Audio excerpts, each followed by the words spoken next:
Sonic Retold Issue 1. Unfortunately, it starts out with the rewriting of the Endangered Species arc. I say unfortunately because Archie Sonic Online proceeded to do an issue on that perfectly. I guess this will have the advantage of actually finishing it, but it won't make a difference if it's not as good. So Albion is damaged, and the Echidna Kid trips, and someone calls him Sonny, saying that he's out late, but it's not Uncle Chuck though. It's boring when it starts out with someone I've never seen before instead of a main character. The Dark Legionnaires tell him that it's past his bedtime, which would normally just be well-meaning advice, but one of them seems to be ready to knock him out. So Remington beats up the bad guys, doing what he's gotten into the habit of in saving the villagers. We didn't need an entire page on this, just the one panel where he was being told where the others were. Meanwhile, Leonida shows morality for once. Or maybe it's just to try to manipulate Lara Lee to her favor. She complains about Albion now just being a site for more pointless war, and tells Lara Lee that they're better off joining forces to save what's left of their kind. But this kind of cliche trope of we can rule together always goes the same way with the hero saying no, so it shouldn't be written anymore. It just wastes our time. So that's a lot of panels wasted with nothing happening. Lara complains at her, saying stuff she should already know. Anyways, finally Leonida says that one of her captives confessed that Lara Lee secretly locked someone away on the island whose powers could win a war. That's confusing, coming out of nowhere. Why would he be locked away instead of used to take down Eggman if he's so powerful? He could have bombs in him that would go off if he didn't do what they wanted, or at least shock him. So there's no excuse. He just sounds like a Deus Ex Machina person. After she predictably threatens to legionize her people, finally Leonida is alerted to Remington. And then we see Sonic, Amy, and Tails, with Sonic boasting that he fought her army just fine. So, there wasn't much point to the first 7 pages, was there? You could have just skipped to here and missed nothing. Something I never missed about Archie was his poor pacing. I mean, that's a lot of dialogue to sit there and read through for nothing. Remington says to get the civilians out of the prison eggs, and Sonic agrees, and tells Tails to take out the turrets. I can't take the name prison egg seriously, but it makes sense that in their situation, after dealing with them so many times, even they would. I can already tell I prefer how Archie Sonic Online handled this, because it started out right away with the heroes getting believably knocked out and captured, which was far better pacing. Tails is fine with throwing someone off a roof. And with the army knocked out, Leonida says to activate the security grid, which summons electricity in the entire courtyard. Sonic's told by Remington to get to Leonida first, while he'll try to rescue his girlfriend Komiko. Lara's right that Eggman might be more merciful if Leonida saved her remaining troops than treated, but she just acts prideful. She should be saying that she thinks Eggman would blow her up if she retreated. So, after most of the page is wasted, Sonic finally jumps onto the roof next to Leonida, satisfyingly scaring her, as he's conveniently able to jump really high now. That's believable, right? Yeah, I prefer him being taken into the room with her and having to spin dash around handcuffed after being rescued. That was way more realistic. After he defeats some Legionnaires, Leonida summons an electrical whip from her hand while having electricity in front of her eyes, which should make her unable to see past them, so that's dumb. Sonic spin dashes at her and interrogates her, desperate enough to think she'd help him, and she kicks over Lara to force Sonic to jump down and catch her. And of course when he lands on his feet after jumping off a roof, he isn't injured from the fall at all. That's totally more believable than Archie Sonic Online, right? Not even an explanation that his rings healed his feet. I'm forced to assume that wasn't that big of a fall. Lara thanks him, and Sonic already complains that Leonida got away. You'd think he'd be able to run off at Sonic speed and keep running around and find her in seconds, since he's already demonstrated he can run across the whole planet in 10 seconds in Archie Sonic. After some Legionnaires hope that the Grand Master would finally recognize their skills for using prisoners as hostages to escape, Remington knocks one of them out with a gun and intimidates the other into opening the door to the cell. But because bullshit, she somehow isn't here just to inconvenience him, and was taken to the infirmary. He's told that they heard screams all night and then it went quiet, even though logic would dictate that she would be put to sleep during any kind of procedure, at the very least because her screaming would hurt the ears of the people around her, sadism or not. They'd at least put duct tape on her mouth. Speaking of sadism, here's the most memorable part of this fan comic. And that's not a good thing. I didn't remember anything else that happened in the plot going back to it. Komiko was reduced to just a head.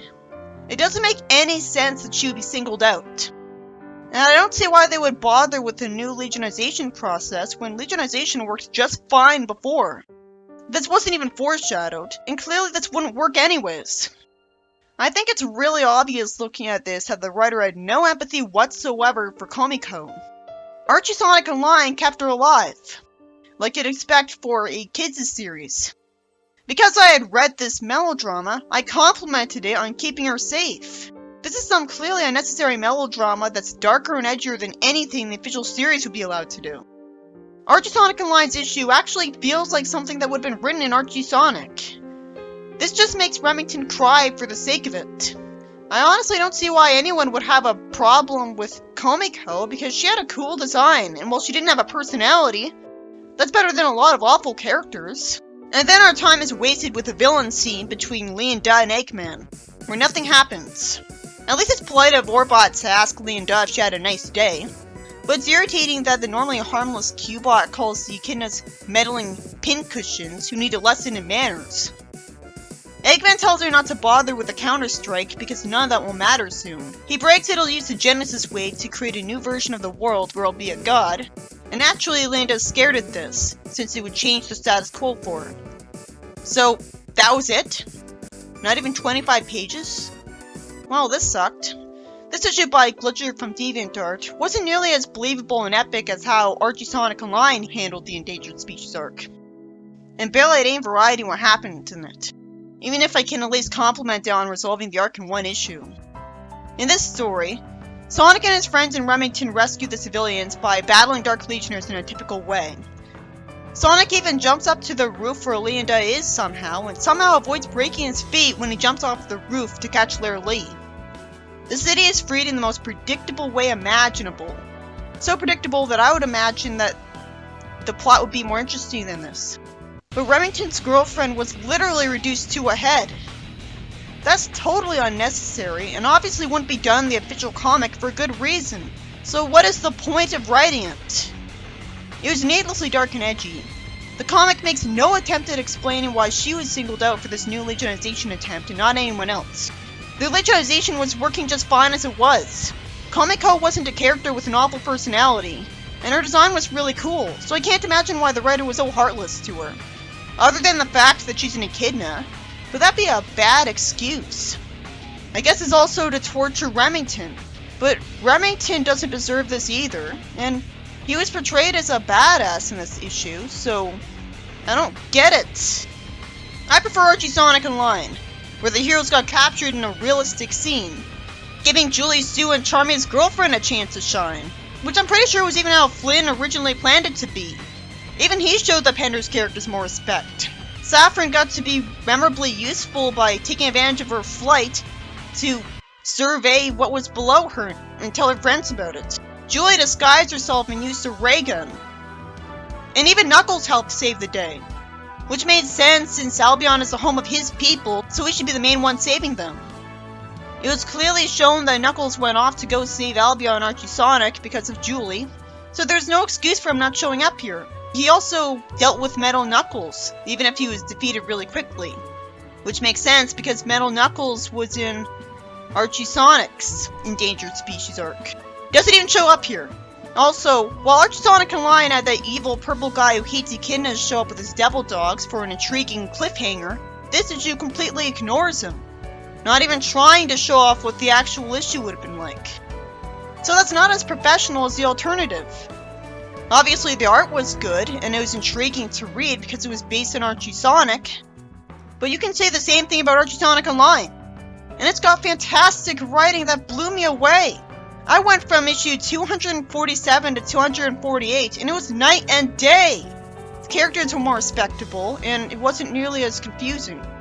When I first read this comic, I read it all at once, so it's interesting, but when actually trying to think about the story and how it could have been improved, I see that it's nothing impressive. Go figure, the characters beat up the Dark Legionnaires with their fists. That's the only plot. That's kind of boring, isn't it? Like, no variety at all. Archie, Sonic, and Lion even did a way better scene where Larry Lee got called out and working for Eggman. She was told that not one person in the room didn't lose a loved one to Eggman, and that affected her. It was also revealed to the people there that she had bombs in her cybernetics, and that upset her, like embarrassed her, and she had to lie about it. It was more effective than her just being spit at, that's for sure. The only good thing I can really say about this issue is that it resolved the arc in one issue, so we get to see what it'd be like if it actually ended. Well, with Archie, Sonic, and Lion, I'm gonna have to wait years to see endangered species get resolved because it takes an entire year to finish an issue, and they keep switching around. But this is just anticlimactic, underwhelming. There's clearly something missing from it if in a story about Albion, the Echidna Hater character never even shows up.